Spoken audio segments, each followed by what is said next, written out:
રાજકોટમાં થઈ મોટી ચોરી. ચોકીદાર જ નીકળ્યો ચોર, ખાલી કર્યું સોના ભરેલું લોકર.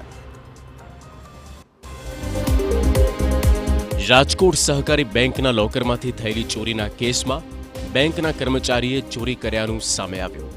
પોલીસ તપાસમાં સામે આવ્યું છે કે બેંકના લોકર ગાર્ડ અશોક કોરટકે જ ચોરી કરી હતી. ક્રાઇમ બ્રાન્ચે 1 કરોડથી વધુનો મુદ્દામાલ કબજે કરી આરોપીની ધરપકડ કરી છે. ચોરીના ઘટનાક્રમ પર નજર કરીએ તો બાંધકામના ધંધા સાથે સંકળાયેલા યુવકે જિલ્લા સહકારી બેંકના લોકરમાં 1 કિલોથી વધુ સોનું અને 3 કિલો ચાંદી રાખ્યું હતું.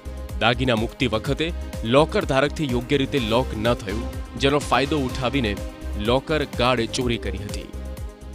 6 તારીખે આ મહિનાની જ્યારે હું ગયો ત્યારે આખું લોકર ખાલી થતાં મેં તરત આપણા બેંકના મેનેજર અને અહીંયા જે અધિકારી હોય જે કી ઓપરેટ કરે છે એને જણાવ્યું. બેંકના મેનેજરને મળ્યો, બેંકના સીઈઓને મળ્યો અને બધાના રજૂઆત.